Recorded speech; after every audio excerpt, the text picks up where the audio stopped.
Israel పాలస్తీనా మధ్య జరిగిన యుద్ధం తాలూకు పరిణామాలు ఇప్పుడు పశ్చిమాసియా మొత్తానికి వ్యాపిస్తున్నాయి. ఇప్పటికే పాలస్తీనాకు మద్దతుగా సిరియా, లెబనాన్, ఇరాన్ వంటి దేశాల్లో మిలిటెంట్లు చేస్తున్న పోరును తిప్పికొడుతూ ఇజ్రాయెల్ చేస్తున్న దాడులు దేశాల మధ్య యుద్ధంగా మారిపోయింది. ఇదే క్రమంలో సిరియాలోని ఇరాన్ రాయబార కార్యాలయంపై ఇజ్రాయెల్ చేసిన దాడి అనంతరం ఇజ్రాయెల్పై ఇరాన్ డ్రోన్లు, క్షిపణులతో విరుచుకుపడడం జరిగిపోయాయి. ఇప్పుడు దీనికి కొనసాగింపుగా తాజాగా ఇరాన్పై ఇజ్రాయెల్ ప్రతి దాడులు కూడా చేసింది. అయితే వీరిద్దరికీ మధ్యవర్తిగా ఉన్న అమెరికా సూచనతో ఈ దాడిపై ఇరు దేశాలు నోరు మెదపకుండా ఉండిపోయాయి. అయితే పరోక్షంగా మాత్రం దాడులు చేసుకుంటూనే ఉన్నాయి. ఇందులో భాగంగా తాజాగా ఇరాక్లోని ఇరాన్ ఉమ్మడి మిలిటరీ స్థావరంపై దాడులు జరిగాయి. ఇందులో 3 సైనికులు ప్రాణాలు కోల్పోయారు. దీంతో ఈ పోరులో ఇరాక్తో కూడా ఇజ్రాయెల్ కయ్యం పెట్టుకుంది. పైకి మాత్రం ఇజ్రాయెల్ ఈ దాడి చేయించలేదని చెప్పుకుంటున్నా అమెరికా ఈ దాడి ఇజ్రాయెల్ పనేనని బలంగా విశ్వసిస్తోంది. అయితే ఇరాన్ మాత్రం దీనిపై తీవ్రంగానే స్పందించింది.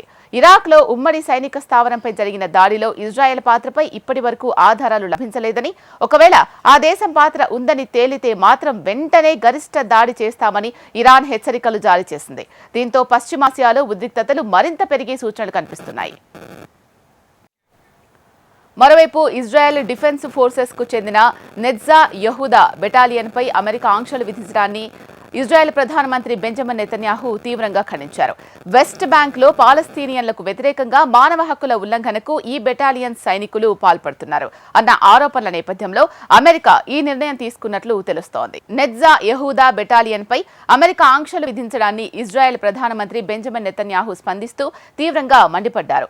ఇజ్రాయెల్ డిఫెన్స్ ఫోర్సెస్ పై ఎటువంటి ఆంక్షలు విధించవద్దని, తమ సైనికులు ఉగ్రదాడులతో భీకరంగా పోరాడుతున్నారని నెతన్యాహు చెప్పారు.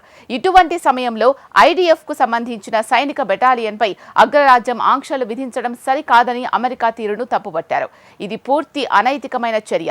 నా నేతృత్వంలోని ఇజ్రాయెల్ ప్రభుత్వం అమెరికా చర్యలను పూర్తిగా వ్యతిరేకిస్తుంది అని నెతన్యాహు అన్నారు. ఒకవైపు పాలస్తీనా, మరోవైపు ఇరాన్, ఇప్పుడు ఇరాక్, ఇలా ఇజ్రాయెల్ ఆయా దేశాలతో చేస్తున్న యుద్ధాలు ఏ పరిణామానికి దారితీస్తుందోనని పశ్చిమాసియా మొత్తం వణికిపోతుంది. ఇరాన్ తాజాగా ఇజ్రాయెల్పై దాడి చేసిన ఆ తర్వాత ఇరాన్పై ఇజ్రాయెల్ దాడి చేసిన అగ్రరాజ్యాలు అమెరికా, బ్రిటన్ నేరుగా జోక్యం చేసుకునేందుకు ఇష్టపడడం లేదు.